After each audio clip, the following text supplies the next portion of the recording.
Welcome and good morning to another edition of the Friday Morning Commute. This is your host, Rovin Doug, once again coming to you on a beautiful Friday morning. A bit chillier than the rest of this year, unless you're talking about last winter, and then I still don't remember what the temperature was earlier this year. But it was still cold on some days. But it's a wonderfully refreshing morning. I am on earlier than normal for those of you watching via Periscope, and I appreciate y'all, each and every one of y'all tuning in. It is greatly appreciated.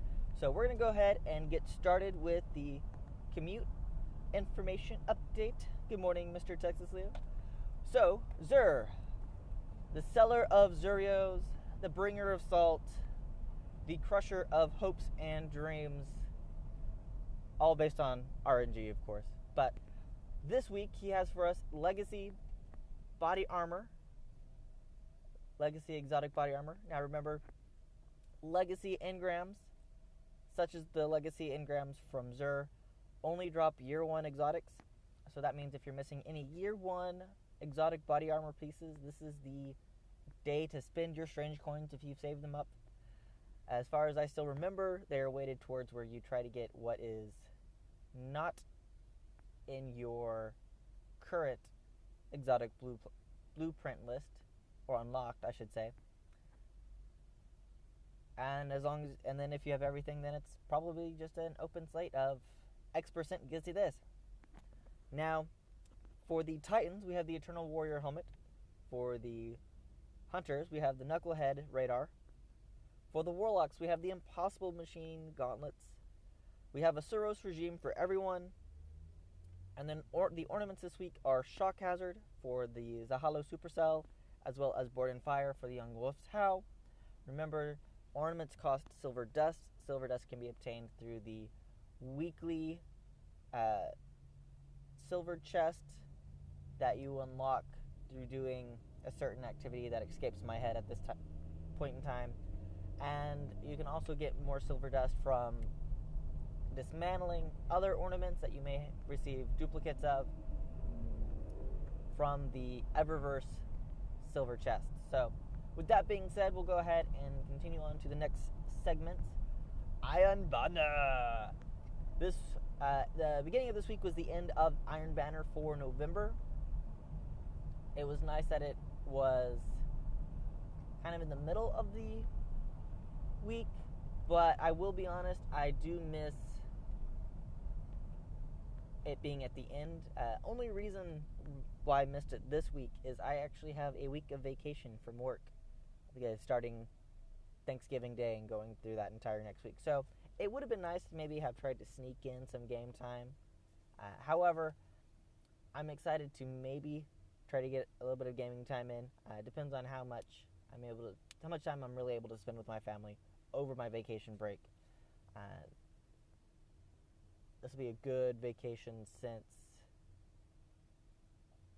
the last one where I spent it taking care of a newborn. So, now that newborn's almost 3 months old and being cute and ornery as ever, I'm excited. It's going to be a lot of fun. We also had the weekly update from Bungie this week at Bungie.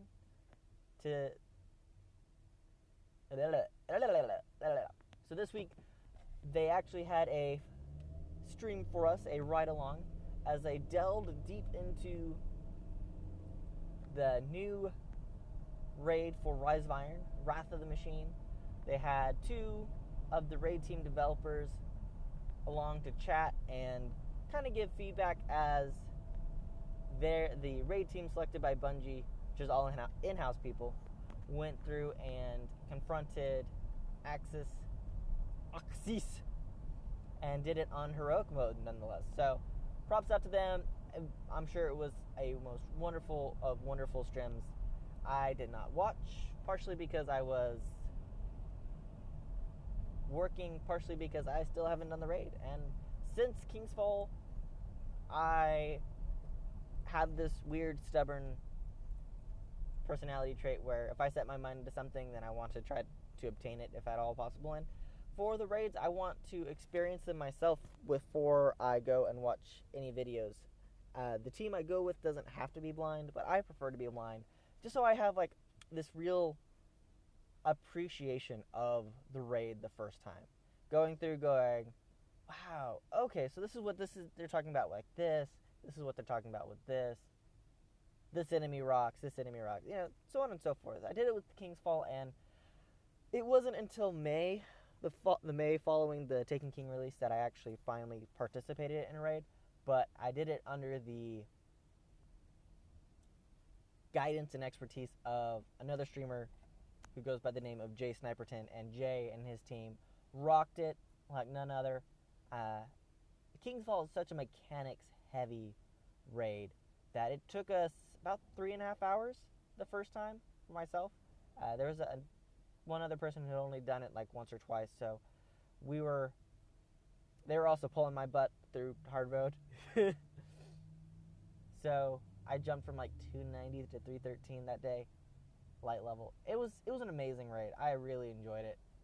And raids in Destiny are one of the core aspects of endgame. So if you're confused by the term endgame or you haven't heard it a lot, let me give a quick recap of what it means to me. Now, this may or may not coincide with the definition given by Bungie for their game, or say it like Blizzard for World of Warcraft, 343 Studios for Halo 5. Each game has its own unique endgame. What does the player do after finishing the game? Finishing the story, finishing all the optional quests. Now, in my opinion, the endgame are the activities that a player can partake in after completing the story, after completing the optional events. Sometimes the optional events are a part of the end game. They're not unlocked until you've completed the main storyline. And these are kind of just flavor missions to give you more depth into the game, more knowledge about the game, lore, backstory, that sort of stuff. In Destiny, we have kind of four or five different in-game activities. Now, I'm going to kind of list these off in order of difficulty in my mind. Like, if you were to try to do this as a green guardian right out of all the campaigns, this is probably where you would go to get the most levels, to level up your light, to partake in the other harder endgame activities. Now, the first place is the Crucible.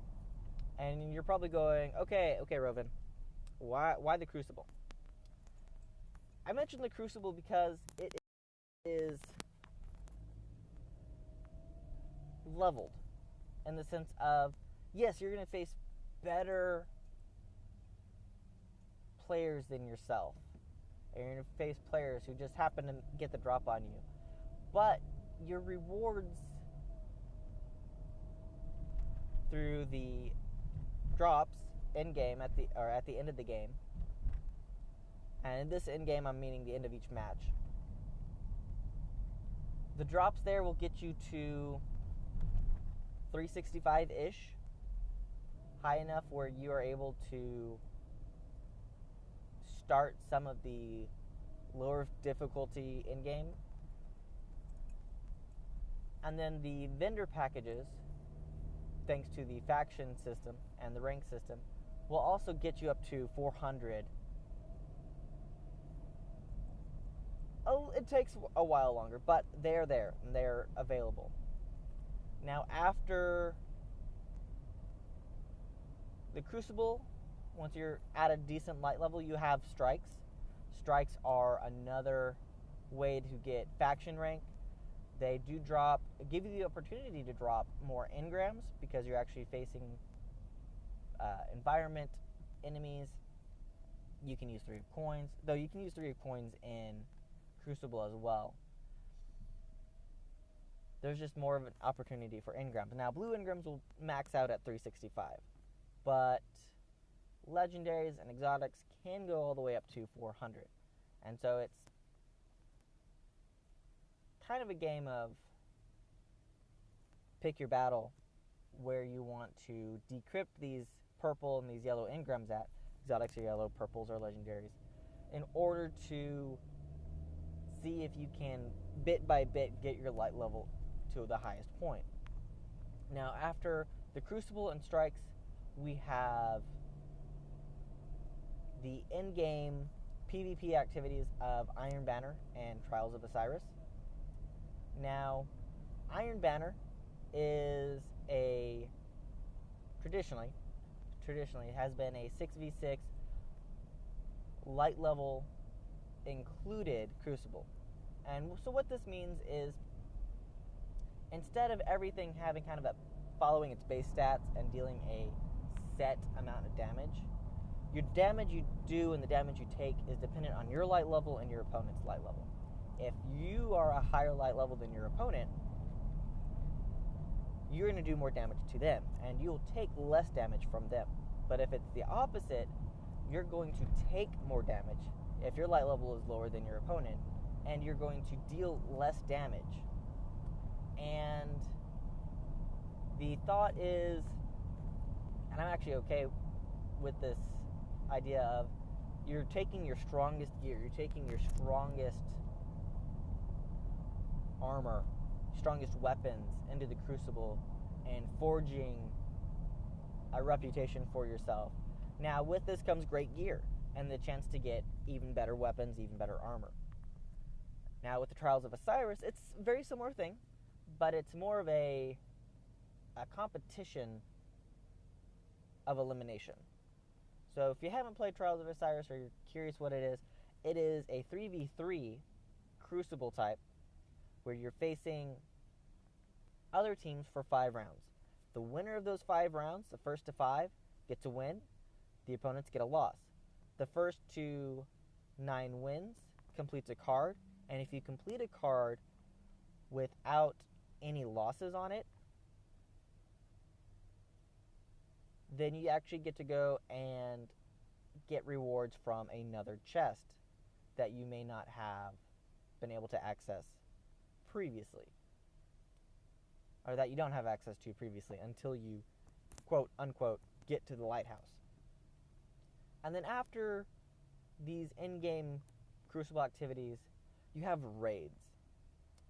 And raids are 6-man fire teams that go into the depths of a world in order to face the greatest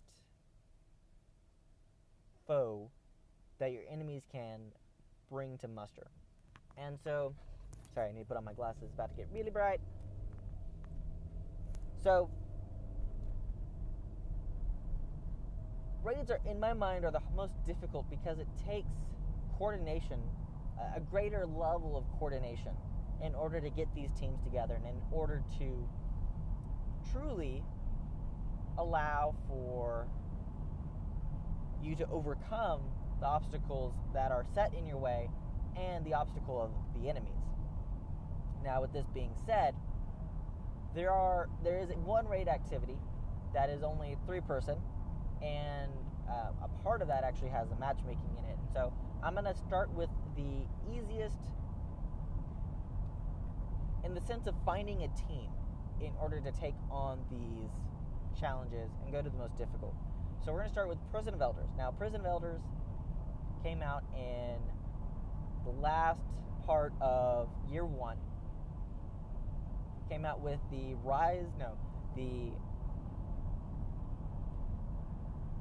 Wolves expansion, House of Wolves expansion for Destiny. And so this expansion took us to the reef, took us to the asteroid belt where the Awoken Queen had been betrayed by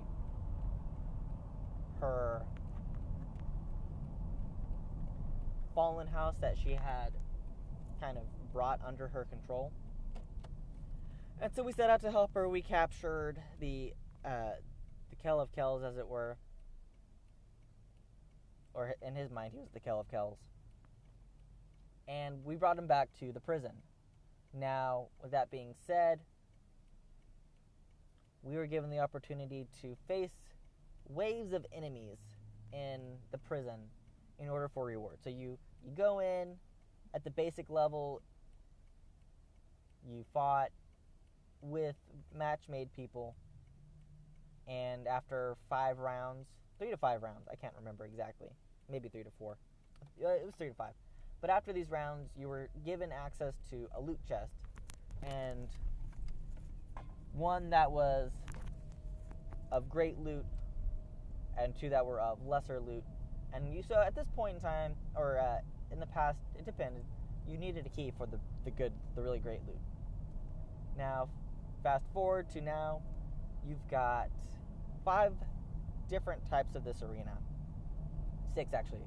So you've got the lowest level, you've got the ones that were released with House of Wolves, and then you have 2 more that were given out with the update that was given to us this past April. And that one also included a matchmaking component, but then it also included a component where you brought your own fire team to face, and it was just you and your fire team of 3. So the reason why I qualify this as a raid type activity is because the mechanics are very similar to the raid, at least for certain aspects of it. You've got either what we call majors or ultras, and then you've got raid bosses. So you've got majors, ultras, and raid bosses. Each of the Prison of Elders are at least ultras, in my mind.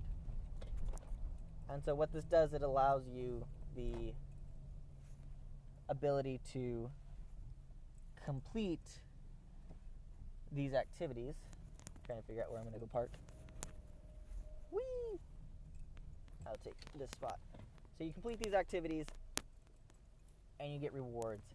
And then there's at least one raid-esque boss at the end of the House of Wolves Prison of Elders. And so that's why it's in my list. Then you have the other raids. Raids such as Vault of Glass, Dark Below, King's Fall, Wrath of the Machine. And these are 6-man teams with 3 ultra bosses and then 1 raid boss himself. And each boss is a checkpoint, and you've got puzzles in between these checkpoints. And only by working together with the team can you get to the final reward. And each of these rewards have the ability at the heroic mode to get you to the highest light level of that point in time in Destiny. So the heroic mode of King's Fall is the only raid that can get you up to 400. So that's what I mean by in-game is, and kind of the progression of it. Now, I hope you've enjoyed it. I unfortunately got to go. I've got a meeting I got to be at in like 2 minutes. So, again, this is Rovin Doug. Thanks for stopping by. If you're watching this on YouTube, please like, comment, and subscribe. You'll hopefully see this video go live today if you're here on Periscope about 11 Central. All that being said, you can find me in other places such as Twitter, Twitch, YouTube, and here on Periscope, all with the username of Rovin Doug. Again, thanks for stopping by. This has been your host, Rovin Doug. I hope you've had a wonderful Friday morning commute, and I will see you all next time. Bye.